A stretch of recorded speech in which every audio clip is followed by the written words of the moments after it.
Hello.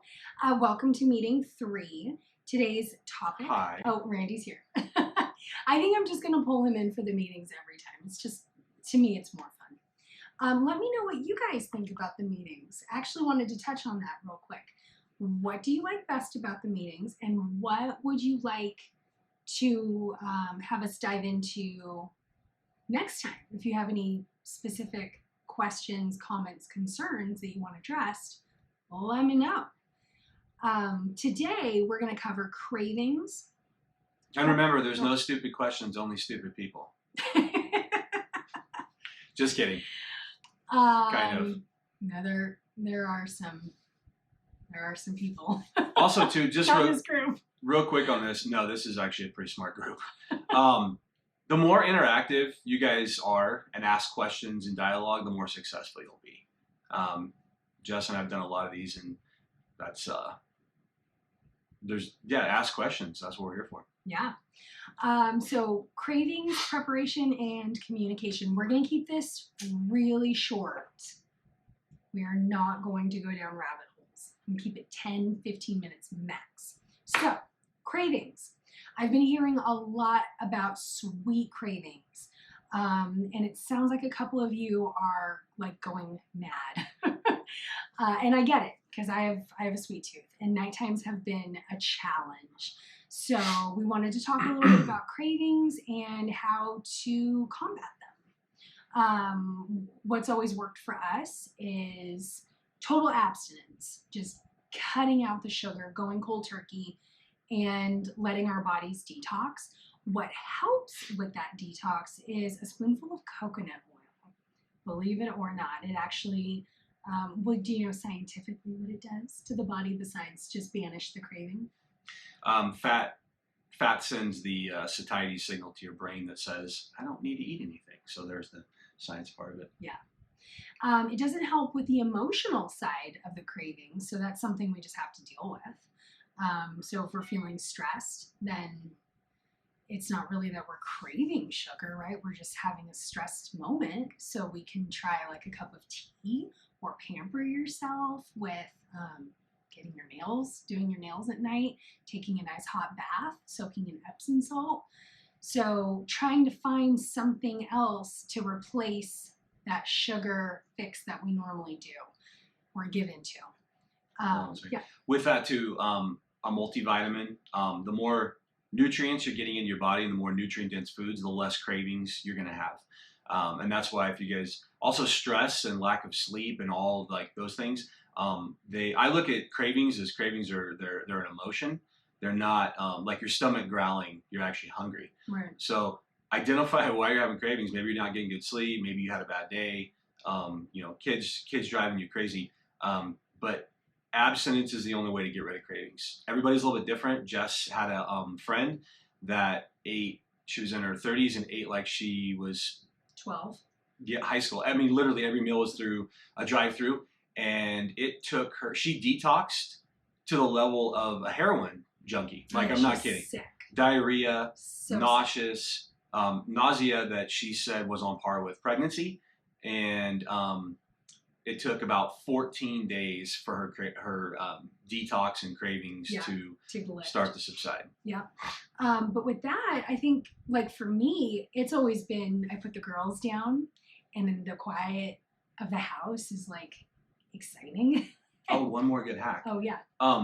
Brush your teeth early on. Oh, yeah. If you brush your teeth, it makes anything you would want to, if you want, it'll taste gross. So there's a little hack that you can do that, and then you won't want to eat something sweet. Yeah. As much. Right. So what I was going to say was, so at night, right, it's like quiet, and we actually get to talk without getting interrupted 100 times.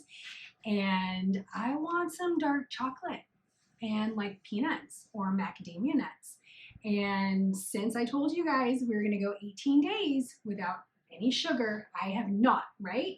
I have not. She hasn't even eaten rice. No. Well, a little bit of rice last week, but Barely. A cup of tea. That totally does it for me. I think it's like the warm hug, right? So I hold the mug and I can work on the computer and watch our show, and it's nice. So find what's nice. With the cravings, especially at night, if you're replacing candy with honey or fruit or anything sweet, you're still feeding that beast. Yes. You're training your brain to still want that. You're creating a habit to still do it every night. So the only way to just get rid of it is to get rid of it. To just not give into the cravings. Yeah, you just have to suck And it up. keep in mind too, our brains prefer, like literally your brain will crave sugar, glucose, fruit, which will influence your cravings. Mm-hmm. Once you've gone enough time with eating mainly fat and protein, the brain stops that and realizes that what you're giving it is a good fuel source. Yeah.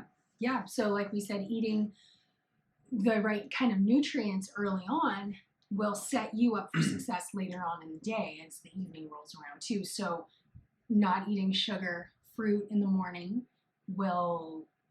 you won't have any cravings during the day for that type of food. So good. Okay, so preparation. So you talked a lot about a disaster plan.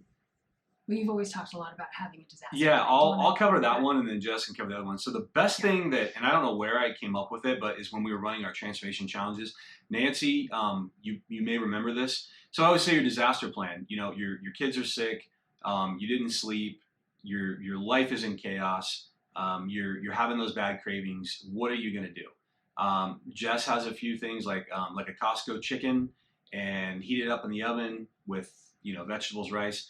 But maybe that's still too difficult. Mm-hmm. So Five Guys bunless burgers, In-N-Out bunless burgers. So come up and keep it within like a 1 to 3 mile radius from your house. Yeah. Fajitas without the corn tortillas. Yeah, I mean a burrito bowl. Yeah. Get rid of the rice. So it'd be actually a fajita bowl. So come up with the things that you like, or things that would maybe be on the way home from your significant other's work. Yeah. So you don't eat a chocolate cake. Or a whole pizza. Which is really delicious. But part of the preparation, right, in the disaster plan is, okay, I'm going to be gone all day, and my friends want to eat at Burger King. Do I pack my own food? Do I eat something at Burger King? Like, you want to go in with an idea, right? So know what you're getting yourself into. If you guys are going to Burger King, okay, so you can have the bunless burger. And I think they have salads, I'm sure, or whatever. Look at the menu before you go, and that will help you. You can always pack your food.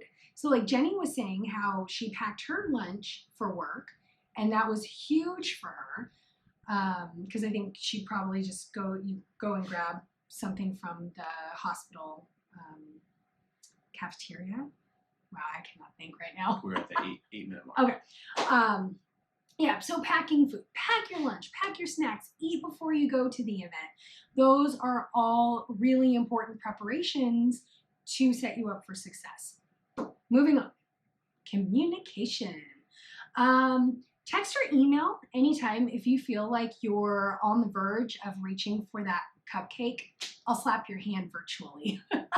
I'll talk you off the ledge. I'm here for you. Most of you use me, but a couple of you are not. And I believe this is a you use me relationship. So use me. Use the group too. Yeah, you guys are fun on that Facebook group. I love it. So use the group for support. Use me. Make sure you're sending pictures of your meals so I can see what you're eating. Sometimes if you just send a quick note of like, you ate, I don't know, chicken and vegetables, that's awesome. What does it look like? I don't think chicken and vegetables is awesome. Sorry. Well, I do. No. We add some brown rice in there. Go back to being the bodybuilder. No, it all depends on how you cook it. That chicken we had the other night with my Brussels sprouts were delicious. Mm-hmm. Bomb. All right, so I want to see lots of interaction, and I want to see lots of questions. And I don't know, you guys are doing really great. Super great. Yeah, Jess has been keeping me updated, and it seems like everybody has had some, dropped weight, dropped inches. Oh my gosh. and that's great.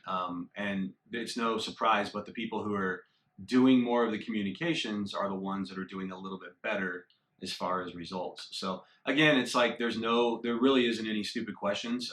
Jess and I always go into these things, even if you've done it before, you worked out before, as you're going to learn, a lot of this is going to be new.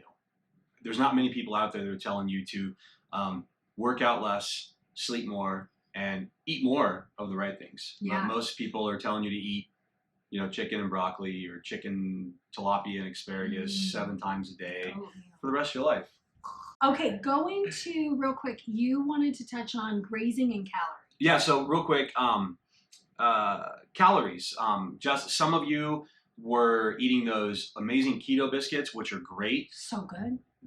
They will satisfy you. That's a great thing. Matter of fact, if you were truly hungry before you went to bed, that would be better than giving in to any kind of a snack. But remember, calories do matter. Eating clean food and especially eating low carb. That's one of the things where people go wrong with low carb and keto is they just go free for all. And but remember, fat it's the most calorie dense of all, fat, protein, carbohydrate. So calories will matter. If you're eating 3,000 calories in a day, even though it's keto, and you're only burning 1,500, you're not going to drop any weight. And grazing. So something I learned early on is grazing is one of the only ways that somebody who has lap band or gastric bypass surgery can actually gain the weight, gain all of it, and then some back. Yes, we even have somebody in our family that has had the surgery and she put it all back on and heavier now than she was before. So we are not ruminants. You are not cows. We don't graze. Yeah, you eat meals. You eat a snack if you're. You're good. Sorry about that. Real quick, I don't know what just happened there. Anyway, so hey, we're not cows. We don't graze. You eat meals. If your stomach is growling, then you eat something small. Yeah. But ideally, you're trying to eat enough food between lunch to get you through to dinner. Human beings are designed to eat and burn it off. Eat, burn it off. Eat, burn it off. That's through evolution. Yeah. So yeah, don't graze. Well, and I don't want you guys to start worrying like, oh no, am I supposed to be watching my calories? No.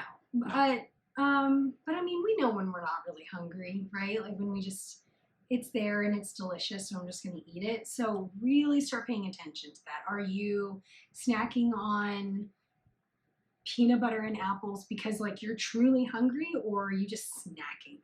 Because if you're just snacking, we can drink a bottle of water instead and go for a quick walk or do some squats. Most of us have been brainwashed that you need to eat 6 times a day, you need to eat all these snacks.